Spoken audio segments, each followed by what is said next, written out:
ar o programa Mega Saúde, a segunda edição da semana e infelizmente a última, mas próxima semana também estaremos aqui, semana sim, para lhe trazer o melhor da informação no que tange à saúde no geral. Hoje não será diferente, temos um tema bastante importante para a nossa sociedade e acredito que muitos não têm conhecimento do mesmo. Por isso é que estamos com a convidada a doutora Jane Andrade, ela que irá nos ajudar a conhecer mais acerca do tema de hoje, que vocês ficarão a saber já já. Mas de antemão dizer quem tiver uma marca que gostava de vê-la a passar em torno da Mega TV, nós lhe damos essa oportunidade, é só mandar um e-mail para o nosso correio eletrônico comercial@megatv.co.mz ou entrar em contato conosco através do 85 28 28 800. A Mega TV também lhe traz o programa Mega Saúde, assim que é, para lhe ajudar a resolucionar casos de saúde que infelizmente não estão a ter resultados positivos. Se tiver uma história, foi maltratado numa unidade sanitária, o seu processo foi arquivado ou infelizmente passou por um tratamento que não está a lhe dar tratamentos ou efeitos positivos ao longo do mesmo, pode entrar em contato conosco através do nosso correio eletrônico, que é megasaude@megatv.co.mz, megasaude@megatv.co.mz.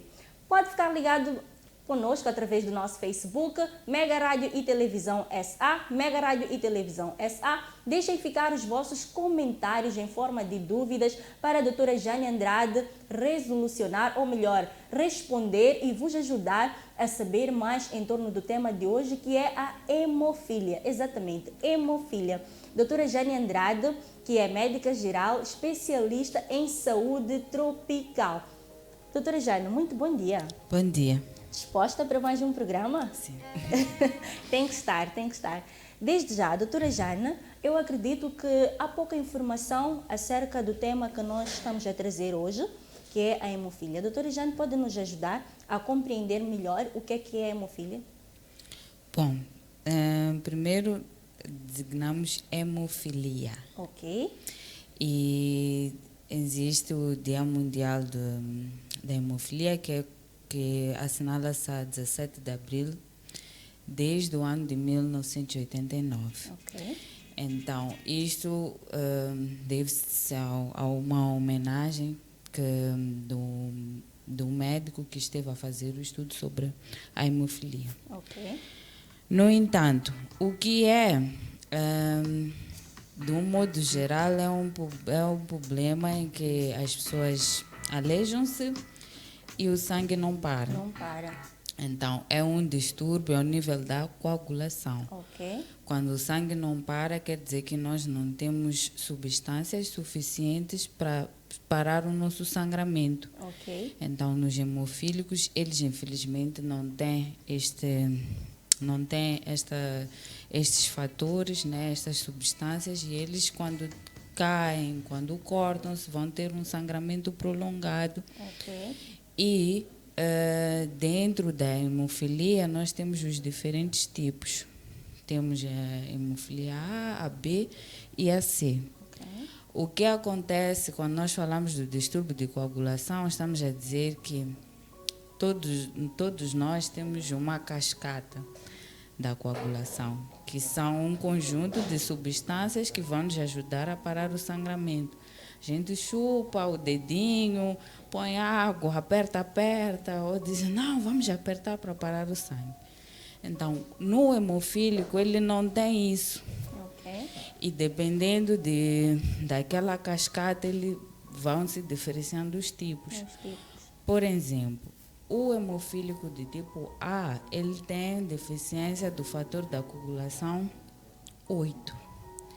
O B é o fator de coagulação 9 e o C, muitas das vezes, é o fator de coagulação 11. Ok.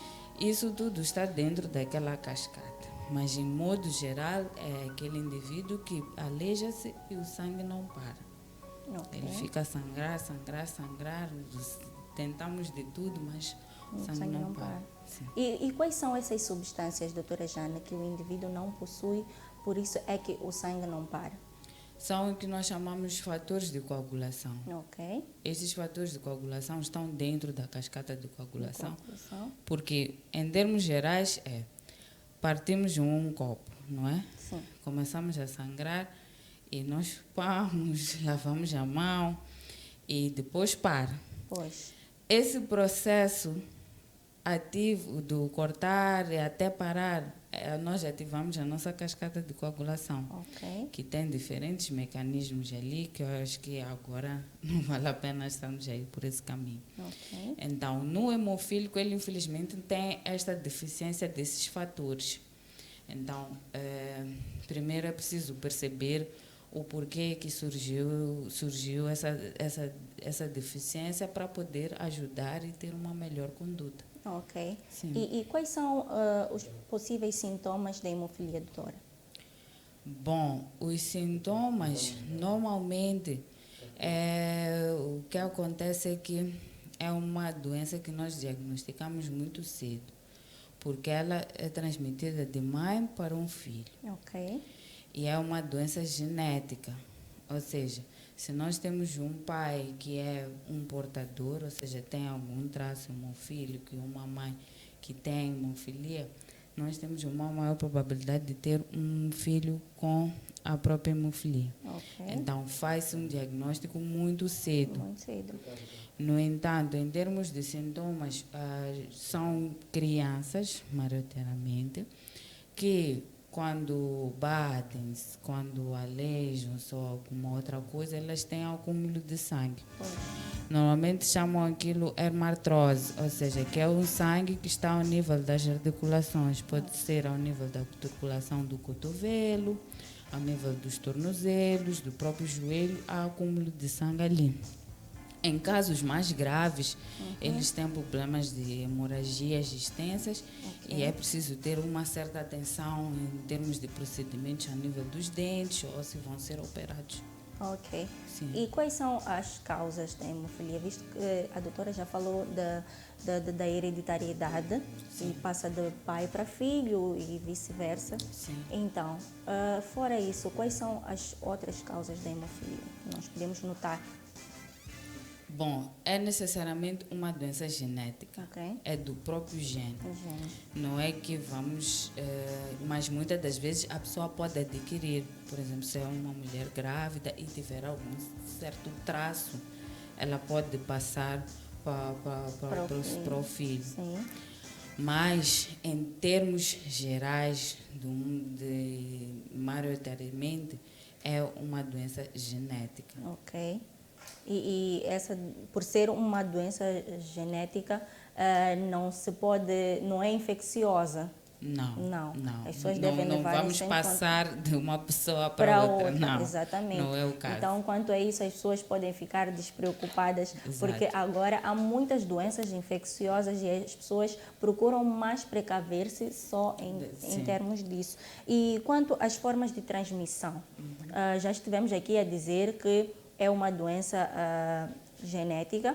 Então, quanto às formas de transmissão, doutora, só é possível de pai para filho? Sim, é de uma mãe portadora ou uma sim. mãe que tem a hemofilia e ela passa para o seu filho. Ok. Mas pode-se tratar do caso em que o pai tem é portador e a mãe também é portadora. Aí a probabilidade de um dos filhos ter hemofilia também existe. Ok. Então, é um jogo de probabilidades, né? Pois é. É preciso saber qual é a genética do pai, qual é a genética da mãe e depois perceber se há sim uma probabilidade de desenvolver esse distúrbio ao nível do sangue. Ok. E quanto aos próprios pais, porque já percebemos que é mais dos pais para os filhos. Sim. E quais são as formas ou as medidas de prevenção que eles podem tomar para que o filho também não tenha a hemofilia? Bom, como se há uma perspectiva de gravidez, faz-se um planeamento e faz-se um estudo genético, chamamos de mapeamento genético, que é para ver se sim há probabilidade de algum distúrbio. Porque pode não só ser um distúrbio a nível da coagulação, como a hemofilia, mas pode ser um distúrbio a nível dos próprios cromossomas. Por exemplo, ter o síndrome de Down, etc. Então, com o mapeamento genético, aí é possível ver qual é a probabilidade tanto da mãe como do pai, a posterior, quando quiserem ter filhos, qual é a probabilidade destes filhos terem alguma doença que vem dos seus progenitores. A doutora esteve aqui a falar dos tipos da hemofilia, tipo A, tipo B. Só existem esses tipos ou temos outros? E como fazer a distinção dos mesmos? Bom, existem, claramente que há outros tipos mais específicos. Tudo sempre depende daquela cascata de coagulação. Pois. O que acontece nesses tipos específicos é que eles influenciam diretamente para a coagulação de sangue. Outros nem tanto, acabam sendo, como eu posso dizer, acompanhantes, mas não necessariamente acabam influenciando. Tanto que existem aqueles hemofílicos que têm um grau leve, moderado e outros graves. Então, normalmente, o que se fala muito é da deficiência do fator de Van Willebrand, que também participa ao nível da coagulação, mas não tem assim um grande peso, porque os casos também não são tantos como da hemofilia A e hemofilia B. E, por exemplo, porque a doutora disse é feito o diagnóstico muito cedo para saber se a pessoa tem a hemofilia ou não. Então, uma PADMA, vamos dar um exemplo prático, uma PADMA que não sabe se tem hemofilia ou não. Então, quais são os possíveis exames ou diagnósticos que eu posso correr lá para fazer para poder verificar que eu tenho a hemofilia? Normalmente nós fazemos são exames de sangue, que é a base de fatores de coagulação, não é? Que vamos estudar como é que este indivíduo atua ao nível da coagulação. São exames muito específicos e muito claros. E normalmente esse tipo de doentes são referidos, porque, vamos supor, estamos no centro de saúde, não temos assim aquelas condições de investigação, etc. Nós suspeitamos que, esta criança ou esta jovem pode ter um certo grau de traço, porque ela queixa-se, não, quando estou a fazer as limpezas ou quando estamos a cozinhar em casa, basta-me cortar, o sangue não para, é um problema para parar. Então, neste contexto, nós já podemos pedir um auxílio de alguma especialidade para poder nos ajudar e ajudar o doente para ter um bom diagnóstico. Sim. E como é que é a vida de uma pessoa que já tem a hemofilia? Bom, essa pergunta acho que é um pouco suspeita, porque assim, eu acompanhei alguns casos, né, de doentes que sim tinham hemofilia, e eles sempre que tinham as crises, né, eles passavam muito mal, tinham logo que ir ao hospital, e são pacientes já conhecidos. Então o hospital já sabe que eles têm isto e já sabe como os seguir. Então, a posterior, depois são tratados, sentem-se melhor e continuam a sua vida normalmente. E ainda nesse fio de pensamento, doutora Jana, reformulando a questão, como é que um indivíduo com hemofilia pode viver? O que é que ele deve evitar? Quais são as medidas que ele deve tomar diariamente? Porque já se sabe que ele é um sofredor de hemofilia ou hemofílico. Então, quais são as medidas ou como é que ele deve passar a viver? Se ele vive normalmente ou tem cuidados a mais que ele deve tomar por ser portador? Bom, obviamente que ele vai ter que ter mais cuidado, porque é preciso explicar a este doente o que é que ele tem. Pois. Vamos supor que seja uma criança. A criança quer brincar, quer saltar, quer, né? Quer se Quer se divertir. divertir, pois. Então, nós dizemos, olha, não, filho, não faz isto, não cai, não brinca, não... É um pouco complicado. Sim. Então, é preciso sempre explicar que, olha, e a criança sim pode fazer alguma atividade, mas que não seja uma atividade que envolva um contato e possa causar um certo grau de trauma, porque o que acontece que nos hemofílicos é que eles têm um certo grau de acúmulo de sangue, ou seja, eles podem ter um sangramento interno ou um sangramento externo. Quando é um sangramento externo, estamos a supor que eles cortaram, se picaram, se o sangue está a sair, mas um sangramento interno, por exemplo, estamos a jogar a bola, eu encosto em ti, no hemofílico, ele facilmente pode ter um sangue e acumular-se aquele sangue num determinado local. Okay. Então, é preciso ter esses pequenos cuidados de explicar à criança e fazer-lhe perceber claramente que não vai ser uma coisa daqui para aqui, mas com o tempo elas também percebem. Dos doentes que eu já vi, pude perceber, principalmente crianças, elas tinham uma noção e acabavam limitando as suas atividades.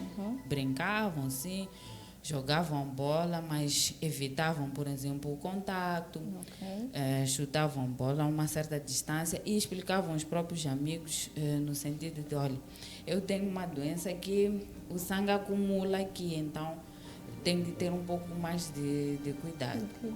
Sim. Pois. E quanto a isso, visto que o sangue não para, pode-se dar o caso de existir um portador de hemofilia, um hemofílico que possui também, como é que podemos dizer, não estamos a falar de hemorragias, estamos a falar de um hemofílico que sofre de uma outra doença que pode lhe causar alguns...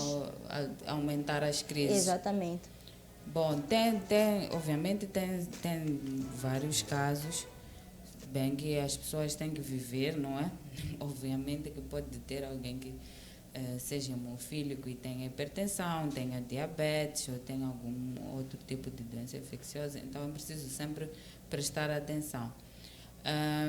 Como há uma certa deficiência de algum fator de coagulação, isso varia muito quanto ao próprio grau. Se é leve, se é moderado ou se é algo grave.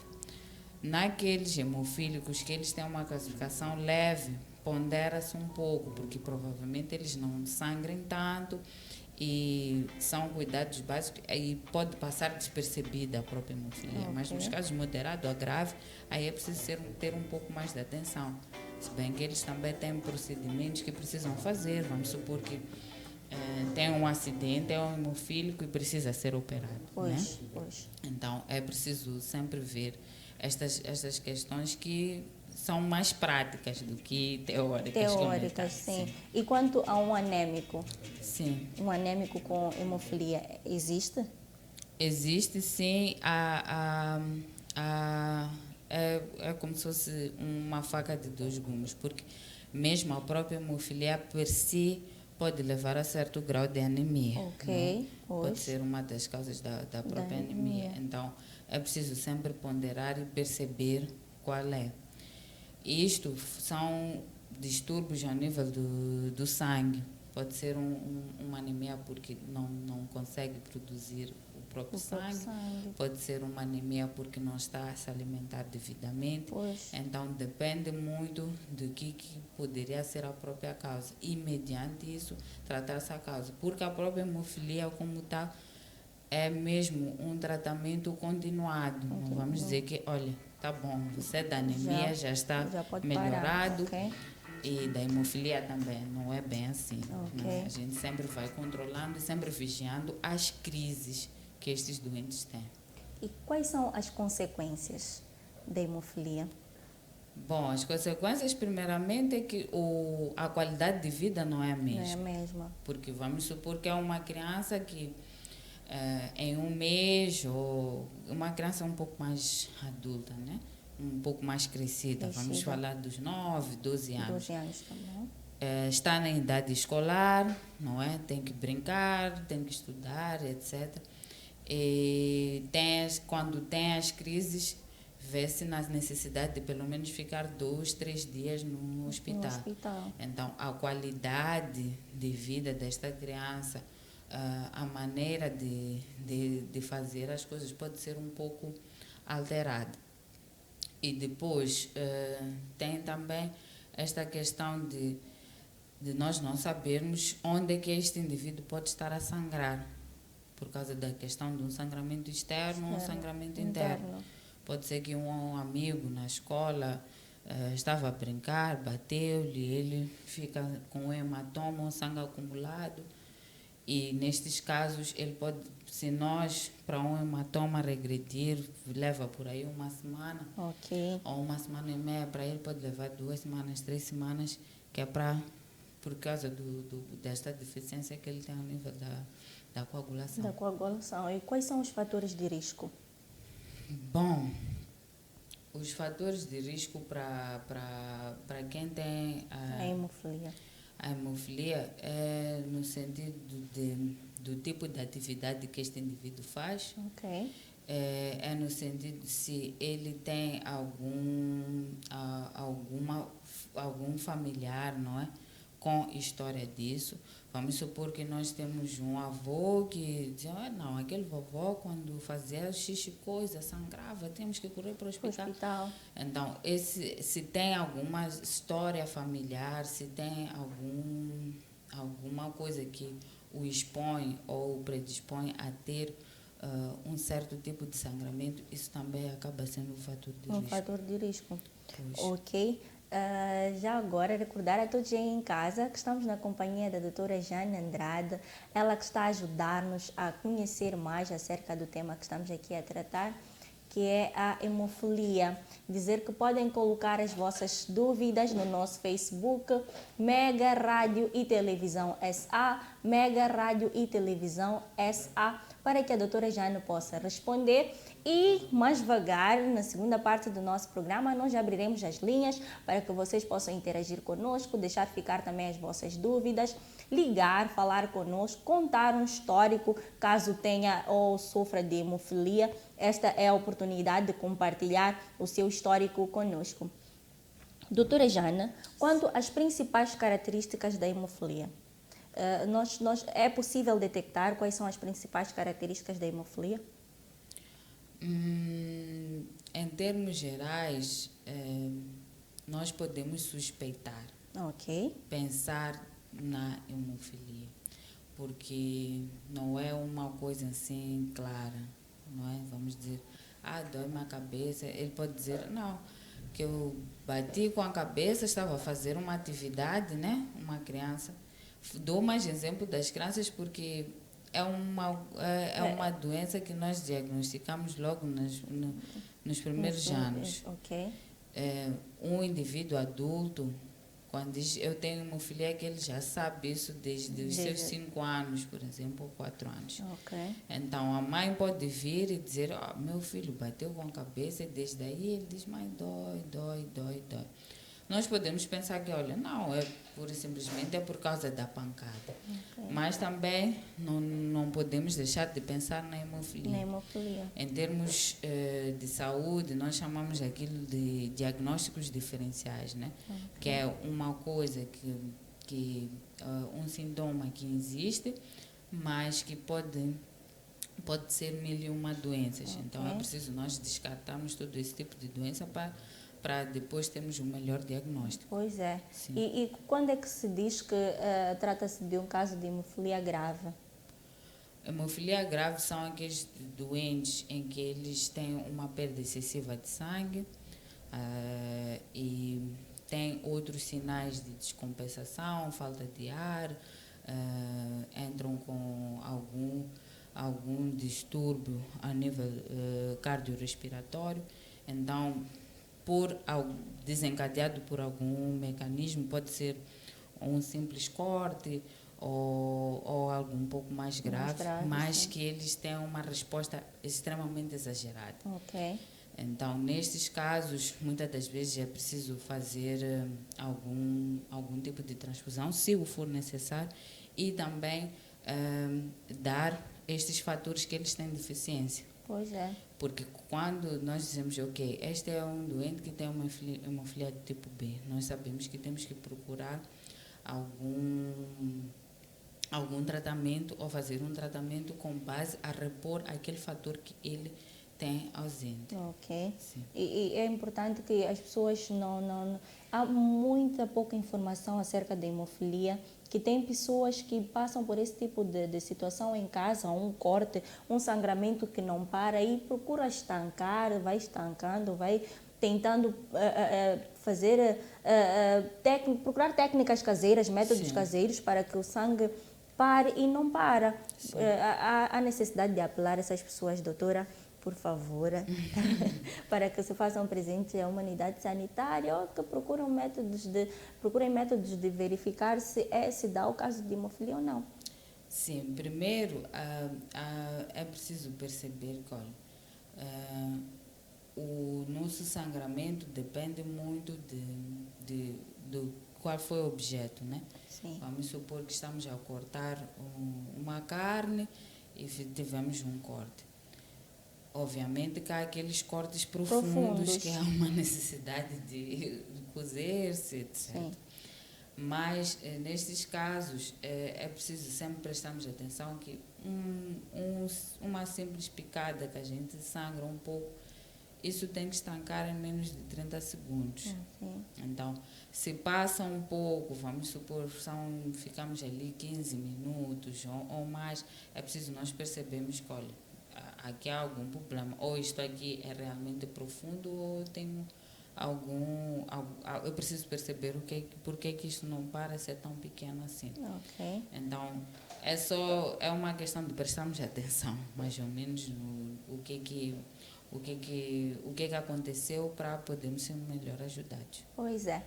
Nós agora vamos ao nosso primeiríssimo intervalo, mas recordar que a nossa volta do intervalo vamos abrir assim as nossas linhas para que possamos conversar e o telespectador possa aqui questionar a doutora Jane acerca do tema de hoje e juntos possamos fazer um programa melhor. Não esqueçam, fique em casa, cuide-se que nós cuidaremos de si. Até já! Mega TV, voltamos já. Casa do Extintor Limitada é uma empresa moçambicana vocacionada na venda, manutenção e prestação de serviços de sistemas contra incêndios. Vendemos extintores, placas de sinalização, sprinklers, material da EPI. Realizamos obras de sistemas de detecção de incêndio, sistemas de supressão, formação e certificação. Casa do Extintor Limitada. A sua segurança não tem preço. A Fleetret Moçambique continua a crescer. Já estamos na Matola. Aproveite a grande promoção de sistema de rastreamento de viaturas ao preço de 6.860 meticais por ano, mais a taxa de instalação. Ainda fazemos a venda e manutenção de extintores para empresas e residências. Fleetret Matola, Avenida Samora Machel, número 1473, Matola, Estrada Nacional, número 4, Res do Chão, Flat 2, junto ao Avenida. Visite-nos já. Fleetret Matola. Sejam bem-vindos a DK Eventos Limitada, uma empresa vocacionada na gestão, produção e consultoria de todo o tipo de eventos corporativos e institucionais. Cuidamos do seu evento ao mais alto nível de exigência nos padrões internacionais de qualidade. Realizamos análise técnica, assessoria, organização, orçamento, pré-evento, follow-up dos convidados e follow-up dos fornecedores. Estamos presentes em Maputo desde 2011. Informações 82 ou 84 28 48 55 0. E-mail eventos@dk.co.mz. DK Eventos. Deixe-nos cuidar de cada detalhe.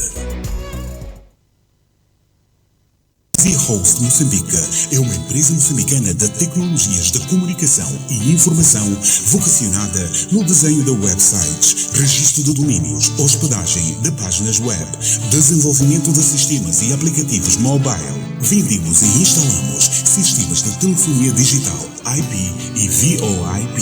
Garanta já a sua presença online. Empresa que é empresa tem página web, e-mail corporativo e você não vai perder esta grande oportunidade. Ligue já 8528280000. E-mail suporte@easyhost.co.mz. Easy Host Moçambique. Precisa construir, remodelar ou requalificar a sua residência ou escritório? Contate a empresa Obras Express Construções e Serviços. Prestamos serviços de arquitetura geral, projetos de construção, construção civil, aluguer de material de construção, aluguer de sanitários móveis, pré-construção ou megaprojetos, fiscalização e auditoria de obras, acabamentos em gamazine, gesso e muito mais. Estamos em Maputo, Xai-Xai, Beira, Tete, Pemba e Nampula. Obras Express, construções e serviços. Rápido, barato e seguro. Mega TV. Estamos de volta. Pois é, estamos de volta, a segunda e a última parte do nosso programa. Infelizmente o tempo é curto, mas estamos aqui em conversa com a doutora Jane Andrade, ela que está a ajudar-nos a entender melhor acerca do tema de hoje, que é a hemofilia. Se as pessoas não conhecem, não têm conhecimento, se tem um amigo que sofre disso, que já que acompanhou o nosso programa a priori, ligue, diga que pode acompanhar o nosso programa através das nossas diferentes plataformas, Facebook, Mega Rádio e Televisão SA, como também através da sua tela, TV Cabo posição número 13, TMT posição 16 e também já estamos conectados através da Star Time, posição 121. Podem sim acompanhar a programação da Mega TV. Para já, doutora Jane, só para os que acabam de conectar-se a nós, vamos recapitular um pouco o que é a hemofilia e os seus sintomas consequentemente. Bom, a hemofilia é um distúrbio de coagulação e que é de uma transmissão genética, não é? Ou seja, de mãe para o filho. E que temos o principal sintoma é exatamente um sangramento. Este sangramento pode ser externo ou pode ser um sangramento interno. Okay. Quando nós dizemos sangramento externo, estamos a falar do indivíduo usando um objeto, não é?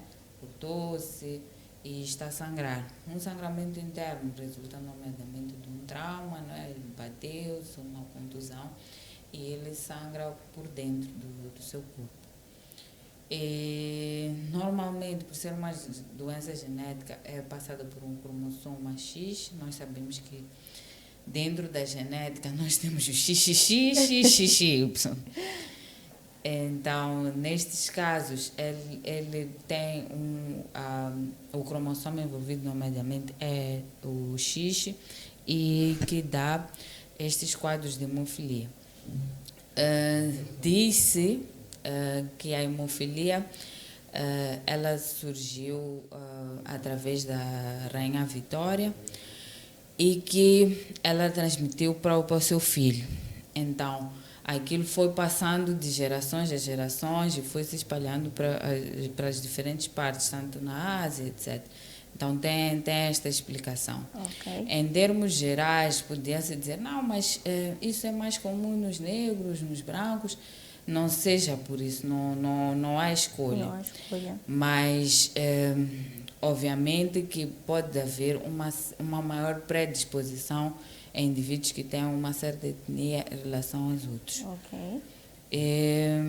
Bom, uma coisa que é preciso lembrar é que a hemofilia tem o Dia Mundial da Hemofilia, que comemora-se desde 1989, que é o dia 17 de abril. Ok. E quanto aos sintomas da hemofilia? Bom, quanto aos sintomas, normalmente são indivíduos que têm sangramento fácil, tem o que nós chamamos hermadrose, Falo muito de hermatrose porque é bastante comum. E hermatrose é nada mais que um sangue acumulado a nível das articulações. Ok. Articulações, estamos a falar a nível do cotovelo, do joelho, do tornozelo. Então, estes indivíduos, à medida que estão a fazer alguma atividade que exige contato, eles têm este acúmulo de sangue e é preciso retirar este sangue e perceber o porquê que tem. Outro sintoma que nós nos referimos, muitas das vezes são indivíduos que têm bastante dor de cabeça. Isso porque há um sangramento ao nível cerebral. Ok. Pode ser muito ou não, e que estes queixam-se de um certo grau de dor de cabeça. Ok. E fora a dor de cabeça, não pode causar um trauma ou uma doença cerebral também? Bom, pode sim causar uma doença cerebral, mas isso é dependendo do grau e a que nível está. Ok. Não é? Em termos gerais, nós dizemos, isto aqui vai lhe dar uma trombose, um AVC. É um pouco assustador, não é? Pois é. Sim, mas é preciso prestar atenção naquelas coisas que são realmente mais comuns. É uma dor de cabeça ligeira, é um mal-estar, e sem contar com outras coisas associadas. Como nós já explicamos muito bem, sendo uma doença essencialmente genética, logo nos primeiros anos de vida nós vamos nos aperceber que há uma certa alteração ou algo de diferente. Por exemplo, se é uma criança, quando a criança nasce e tem algum distúrbio, pode ter aquilo que nós chamamos de fica amarela, mas que fica amarela e não passa, né? Ao final de 5, 7 dias isso não passa. Então pode ser que trate-se de uma icterícia de uma icterícia patológica, e é preciso estudar o porquê que esta criança tem isso. Pode-se também fazer um diagnóstico diferencial com hemofilia. Ok. Depois tem também esta questão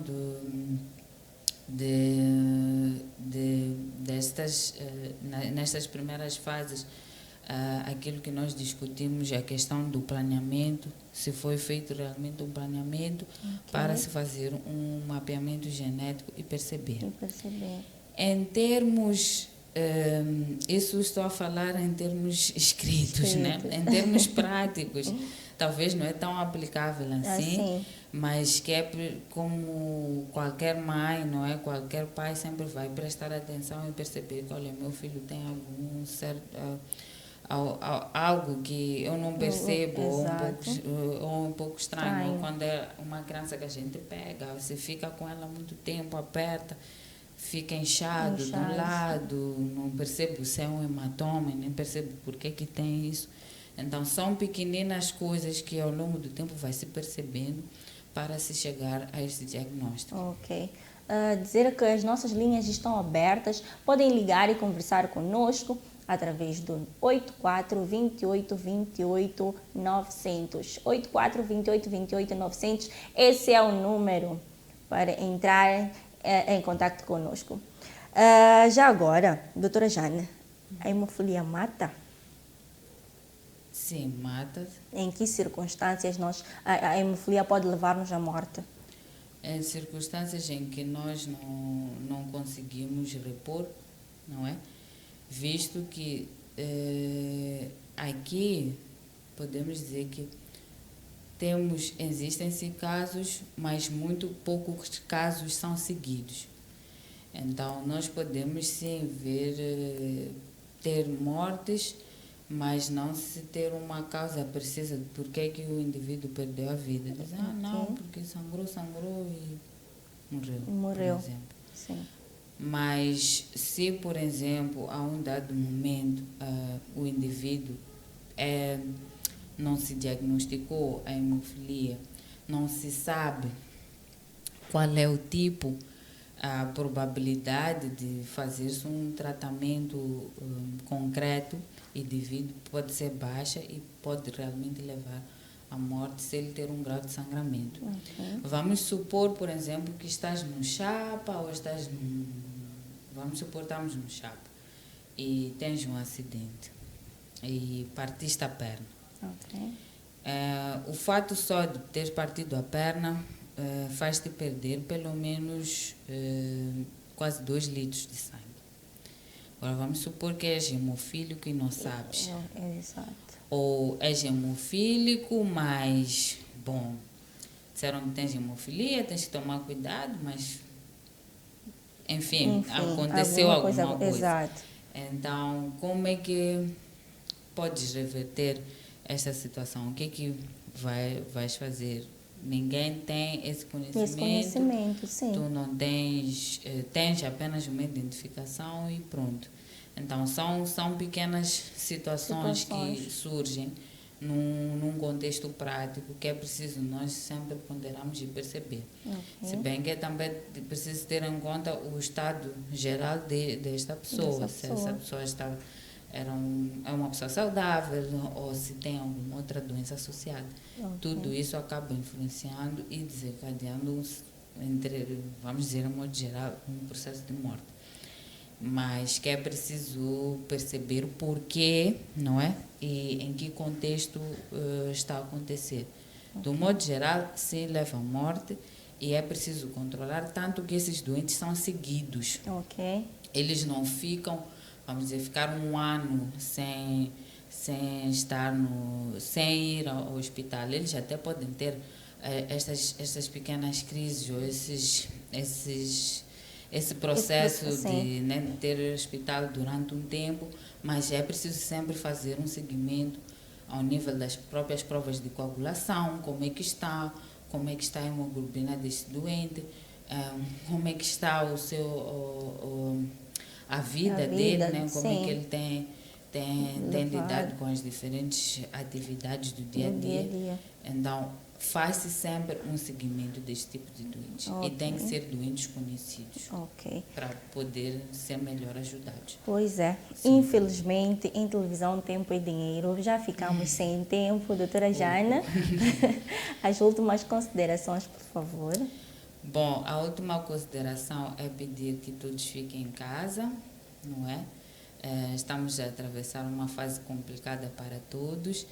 E vamos sempre ter as medidas de precaução, usar a máscara, desinfetarmos as mãos, ou lavarmos as mãos com água e sabão e principalmente só sairmos de casa se realmente houver necessidade.